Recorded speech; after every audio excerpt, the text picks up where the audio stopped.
Hello, administration for PE and athletics.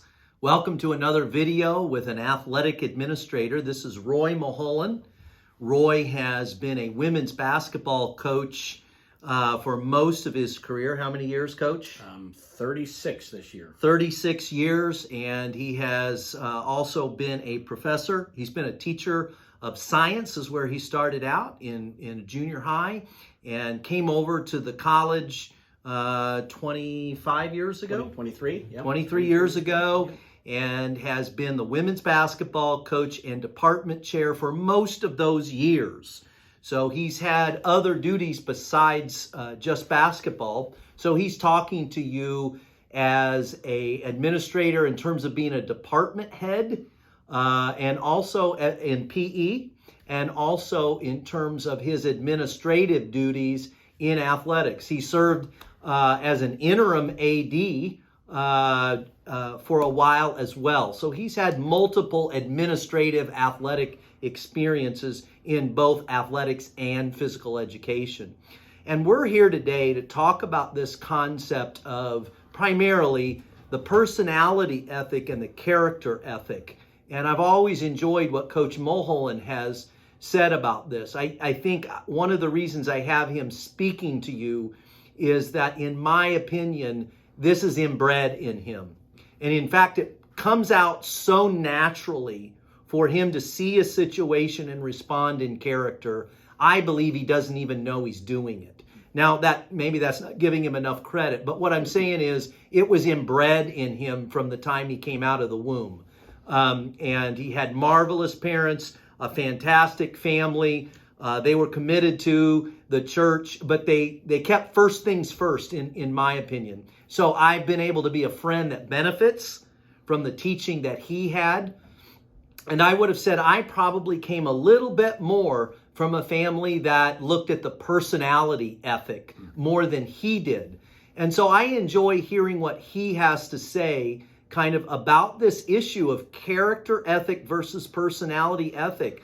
Students, this is a tough one because I don't think there's as much reward as we would like there to be, especially initially, by operating with a sense of character. It's more long-term, benefits for you than it is short-term. And so, Coach, how do you want to start off in terms of, as you read and think about this dynamic, the two, what comes to mind to you that we need to think about?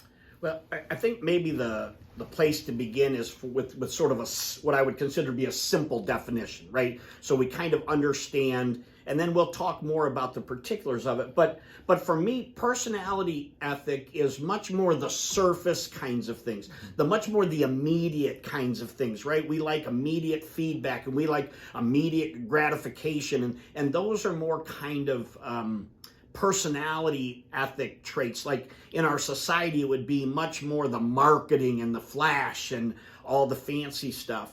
And then the character ethic is much more inside. It's not seen as much, although it comes out in everything that people do. And but there's not immediate, like Coach said, there's not immediate reward for it.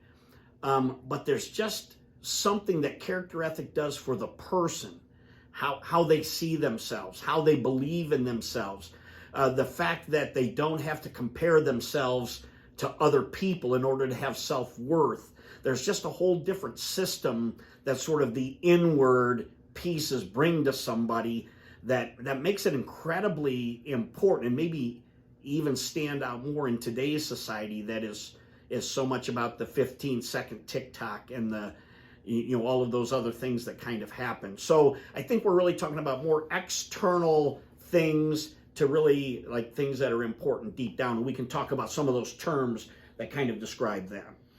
So as we hear Coach talk about this and we read in our text, when we say it's coming from kind of within, I like to think about the why we do things. So I'll give an example about him that he would not give. He spent 4 years going to the National Christian College Athletic Association national tournament as a vice president for 2 years and then a president for 2. You know what? He didn't like it. He didn't want to do it. And the reason he chose to do it is simply that the NCCAA needed some people to do it. He didn't get paid for doing it. And there was really not a lot of benefit.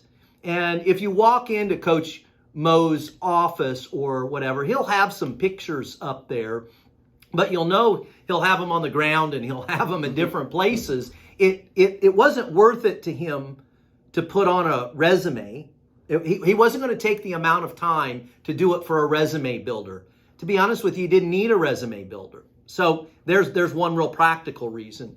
But he did it because the organization needed help. And as a member of the organization, you wanted the organization to do well. You appreciated that the people went to work for us when we participated in it. So our college in track and field and basketball and soccer over the years has benefited from the organization of the National Christian College Athletic Association. That's why you did it. And that was the why. And the why is a part of this. It wasn't to do it because, hey, it looks good and I'll tout myself as the president of the NCCAA. Notice that I didn't even say that was one of his roles. And he wouldn't have brought it up. So that's the way that's an example of kind of thinking about the why we do things. Yeah, and I think that one of the things I like about the character ethic is it relates so well to faith. That's one of the reasons I really like about it, because the why becomes to be about other people. Yeah. The why is about how do we take care of others, right? How do we love our neighbor as ourselves? That's the character ethic piece, right? I think of like Christ. We know, like Christ wasn't like, woohoo, I get to go to the cross. I mean, man, he sweat drops of blood and he said, can you take this from me? But if not, I'm going to do this for other people. And that's that kind of at the heart and soul of the character. It's really about trying to find ways we can serve others, we can help others. And a lot of times that doesn't get on the front of newspapers, and it doesn't, but that's that. But the other piece, the outward piece would have been for me to do it to say, hey, look at me. Yep. Look what I've done. Look who I am. And that's really that why, the inward piece about why we're doing something. The personality ethic is frequently about ourselves, advancing ourselves. We don't mind stepping over people and on people to get to the top. And the character ethic says, no, this is really about other people. This is taking care of other people.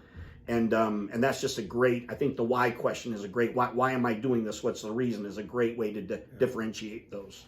Yeah. Coach, you've had to make a lot of decisions, and you still have to make decisions about the right thing to do. I thought that Coach Barber made a good decision this weekend. I think he could have found every reason. He played a game against Webster. Webster is probably the best men's team in the conference. It's the last team you would want to play with 7 or 8 players. And he could have found a way out. I'm convinced of that. But he knew the game was on the schedule. He knew that players would still have an opportunity to play. And he also knew that more than likely he wasn't going to beat the best team in the conference with all of their players with 7 or 8 of his own players. But it was the right thing to do. It was the right thing to do for the conference. It was the right thing to do for Webster because they had us on their schedule. And it was the right thing to do it for the 7 or 8 players.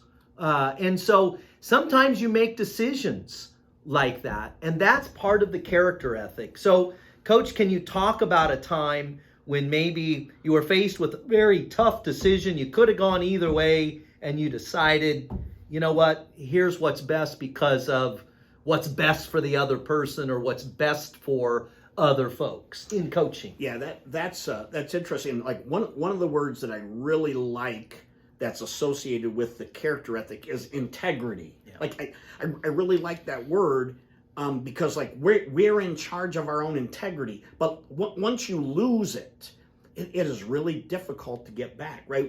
Once you break trust, once you lie to somebody or prove untrustworthy, it is hard to work to build that back. And yes, that's such a critical piece to who we are. You know, I say to people all the time, like, I don't have time to worry about your integrity. Like, it's a full-time job worrying about my own integrity and trying to stay a person of my word and being consistent and, you know, all of those things. So I really like that word. And it's really difficult sometimes to tell just by actions whether somebody is doing a personality ethic thing or whether they're doing a character thing. So we can't always tell by the outside. So I said to Coach, like, Coach could have a problem and I could say, man, this is my friend. I'm going to go help him. And I go help him just because of that. I want to help take care of him. And I may do a certain action.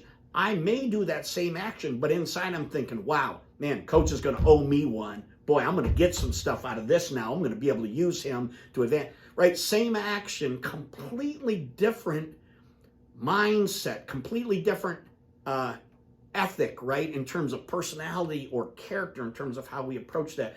You know, it's very difficult as a person in charge to have to work with and discipline players and friends. It's just no coach, whether coach is doing good or bad, no coach likes to do that. That's not why we're in the game. But I had a player numbers of years ago who as a junior was a leader on her team. And she was a pretty good player.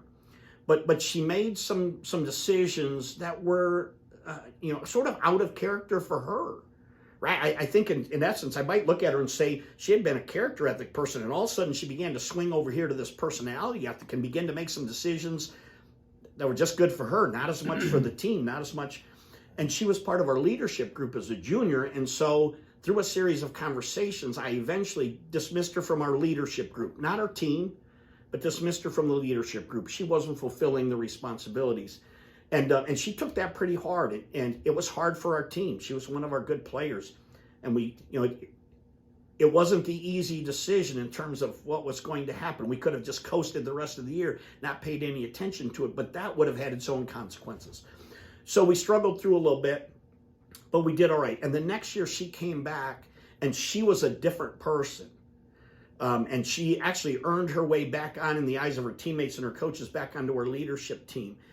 In our conference tournament, before the conference tournament, we had an injury to one of our players and it really shifted her role.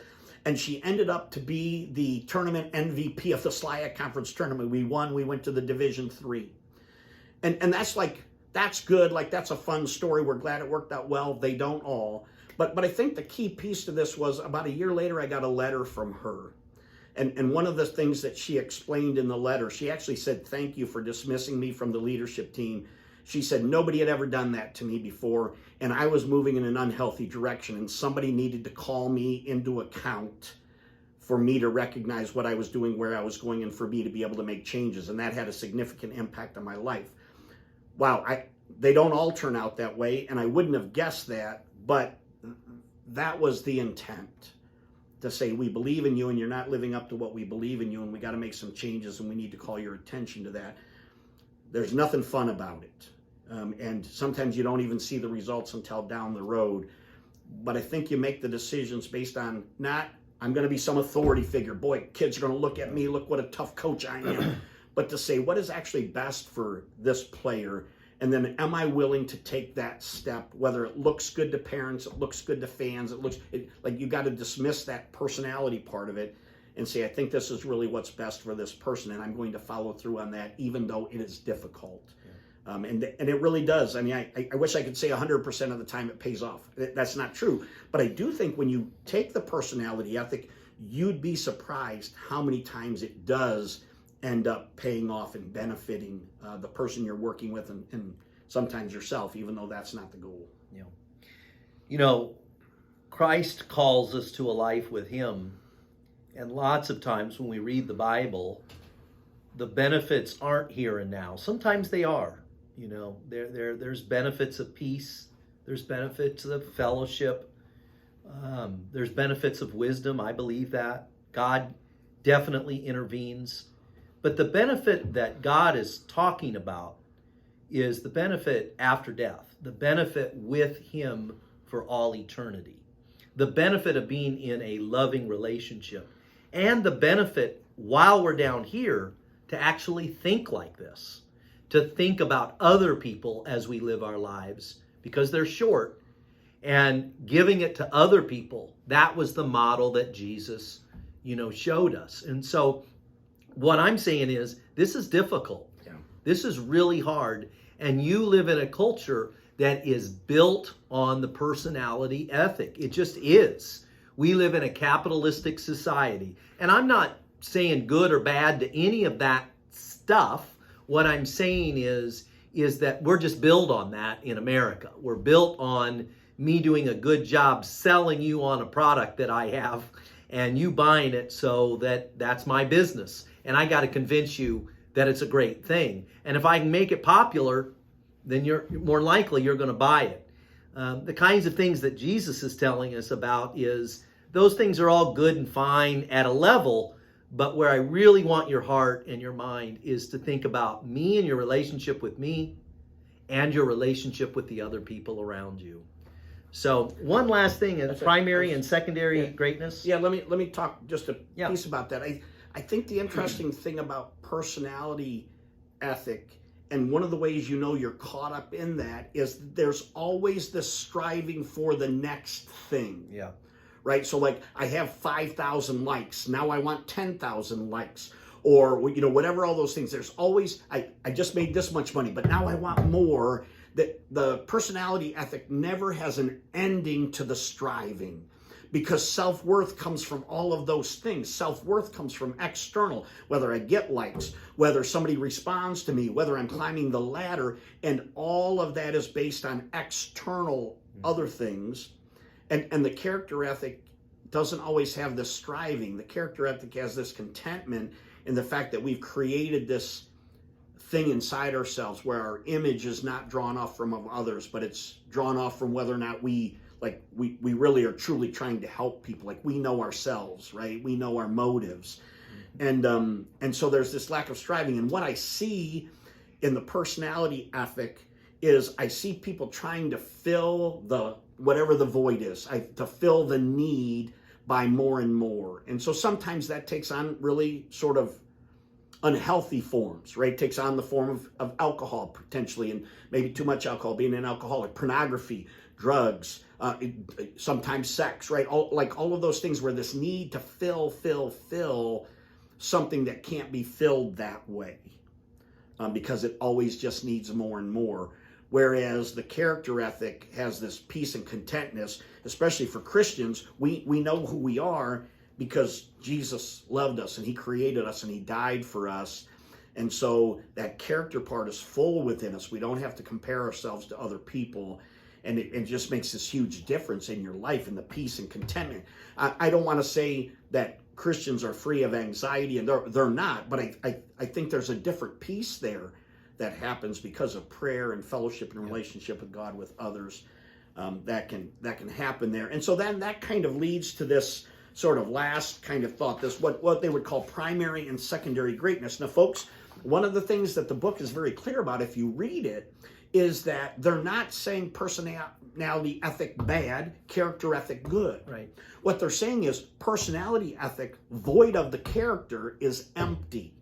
But if you have this character stuff inside, then you're doing these things. You're really drawing people unto you and helping people succeed for the right reasons, in the right way. It's not kind of a house of cards that gets built up and it looks good, and then the wind blows and it falls down, right? It's built on something solid that success can then be built upon and can continue. It's not a flash in the pan and then it goes away. And so that's kind of this, what I would call this primary and secondary. So I'm just going to read this little piece that says, I'm not suggesting that elements of the personality ethic, personality growth, communication skill training, education in the field of influence strategies, positive thinking are not beneficial, right? They can be, but these are secondary, not primary traits. They're only going to be good and successful and okay if they're built upon the primary reason for greatness. And that's so let me just read these other terms I think is interesting. Things like integrity, humility, fidelity, temperance, courage, justice, patience, industry, simplicity, modesty, and the golden rule. Those are the parts of the character ethic that if we build upon, we can ultimately work to success. And it may not be overnight flash in the pan. You may have to work your way up through an organization. You may have to start at the bottom and prove so valuable, but they can't help but move you forward. And then you do a good job there because you're solid, you're doing it right. And then right? And so it's not, hey, we're going to move you to senior vice president tomorrow. But it has this lasting, long foundation. The other piece that was fascinating, I don't know if you caught it when you read, I hope you read it, but he did 200 years of research. He went back 200 years. For the first 150 years, almost all of the research on success focused on character ethic. It's only been the last 50 years that character ethic has kind of been pushed aside and personality ethic has been, brought to light and been focused on. And I think like you watch the news, you watch things that happen. With personality ethic, it's not even important to be truthful. It's important to be first. It's important to be loudest. It's important to be flashiest. And it's not even have to be built on truth, because we can get people to believe things that aren't true. And we really need to go back and say, wait a second, we got to build this foundation of greatness, because it will impact your work. It will impact your marriage. It will impact your family. It will impact your kids. And the ripple effect positives that happen as a result of focusing more on this character ethic thing just go from generation to generation to generation. There's so much positive that happens as a result of it. Coach, thank you. He's taken a lot of his time here to do this. I'm not paying him a thing. And he went back and read this portion of the text. So I hope it helps you in your first reading assignment just to think about this concept, and not just for the course, but hopefully moving forward as an administrator. When you make decisions, most of your decisions as an administrator are going to be about other people.